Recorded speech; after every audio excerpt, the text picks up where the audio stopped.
When I was in high school, I had a friend named Abby. She was a bit of a party girl. She used to go out almost every weekend and go drinking, smoking, whatever. And she had a boyfriend. And she wasn't exactly discreet about what her and her boyfriend used to do when they were home alone. And she ended up getting pregnant 3 times, and each time she miscarried because she didn't know that she was pregnant each time. And because of that, she still went out partying and drinking and smoking. And every time she was really sad because while she didn't want to be a mother, she still wanted to know that her baby was safe because she planned on always taking care of it.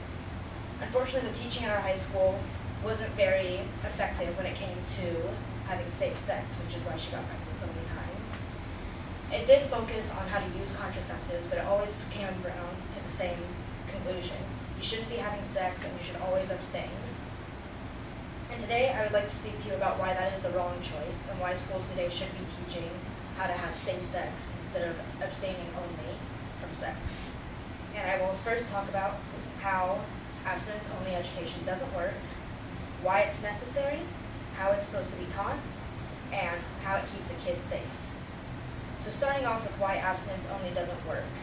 A lot of advocates for abstinence-only say that it delays sex initiation and it brings a decline in teen pregnancy, which is wrong.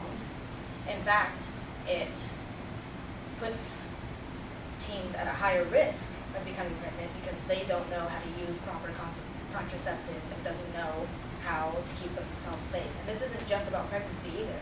It's also about getting contaminated by STIs or STDs, which are sexually transmitted diseases or infections. And contraceptives can help a lot with that. But according to abstinence only, you shouldn't be in that situation anyway, so you don't need these contraceptives.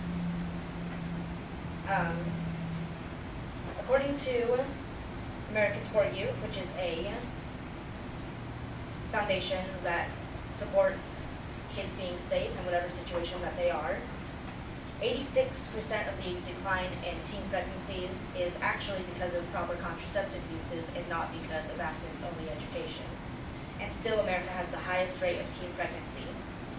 Another thing that abstinence-only education advocates believe in is that the majority of parents want their children to be taught this way. In reality, only 15% of parents want their children to be taught abstinence-only. 99% of parents want their children to know about STDs. 98% of parents want their children to know about HIV and AIDS. 96% of parents want their children to know about the basics of how babies are made, not just like a mommy and daddy meeting, but also how the sperm penetrates the egg and what happens to a woman's body. And 83% of parents want their children to learn how to make a condom, or how to use a condom, not make a condom. That's weird. My next point is, why is this necessary? According to Planned Parenthood, this is necessary because it gives children a positive view on sex and their sexuality, and it keeps them safe and gives them knowledgeable tools about when they should be sexually active, how to refuse any sexual invitations, and how to feel comfortable and safe with themselves and their partners. And also, according to Planned Parenthood, this should be taught. Teaching safe sex should be a shared job. It isn't just up to parents. It isn't just up to teachers, which a lot of people believe it is, which is why a lot of schools send home those waiver forms for their children's parents, saying, is it okay if we teach your children this? Because they believe it is just a role for the parents and the teachers, when it's not. This is a role that should be shared with students, teachers, parents, faith groups and churches, and other community-based organizations. Because safe sex is really about, it says in the word, being safe. And so you need as many teachers as you can get to be knowledgeable about the subject and to feel like you're safe in knowledge. Ideally, safe sex should be taught from K through 12 with age-appropriate lesson plans for each grade. I mean, clearly we don't want to teach kindergartners how to put a condom on or how to be safe. We want to teach them simple things like how to say no, what the meaning of consent is, and other things like that. Alright. Next, we're going to be talking about why it's necessary for keeping kids safe. The main thing is that it teaches a lot. Safe sex teaches a lot about contraceptive use and their percentages.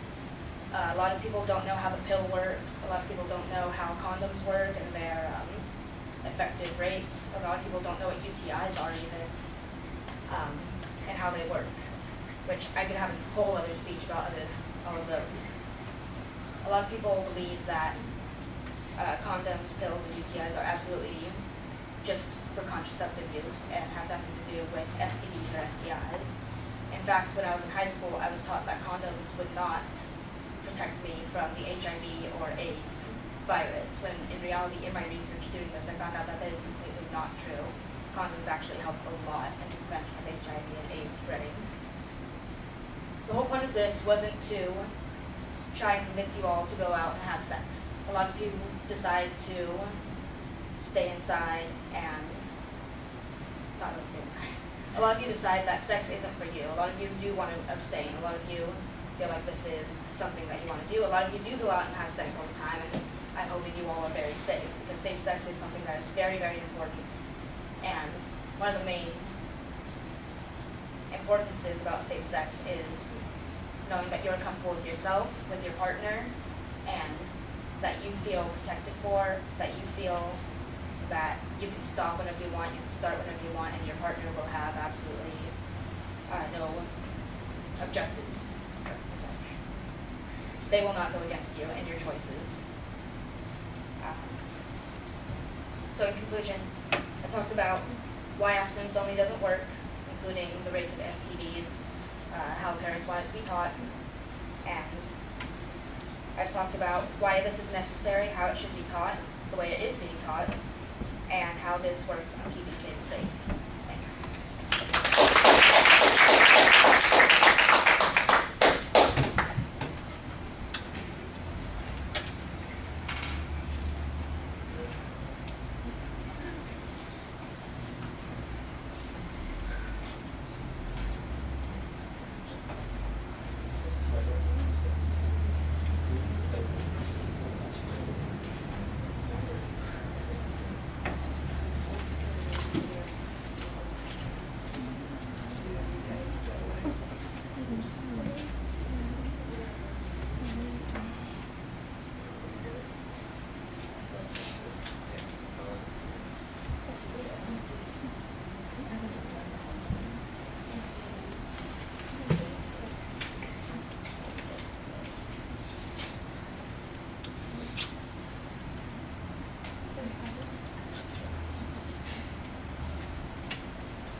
So Nikki, what did you think?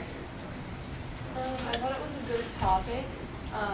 You're a really good speaker. Like you make a lot of eye contact, and you don't really read from the cards. Like you know what you're talking about all the time, and you never really like stumble over your words. And I think like you structure it really well too. You know, I always know where you're going with it. You know, you always have like a clear idea of what you're talking about and the points that you're gonna make.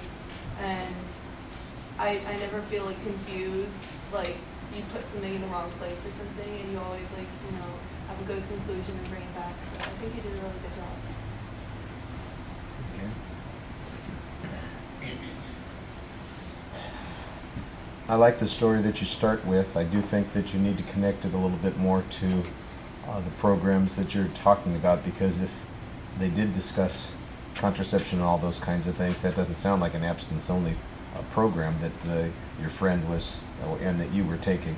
Now, that there might be flaws in the education on sex in the schools, I think that that's probably a pretty important point to develop, and I don't get any information about how many schools have X program versus Y program, or the closest I got to something that talked about that was there was a nice statistic that needs to be,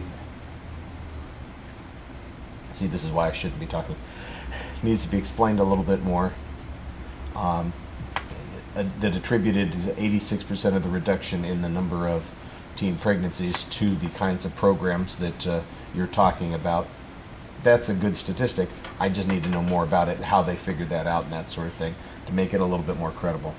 I'd echo most of the things that Nikki said about your presentation. I think you do a good job. I think you need to be a little bit more animated when it comes to your gestures and your body, but your voice is very effective, and you're very fluent when you're speaking. All right. Thank you.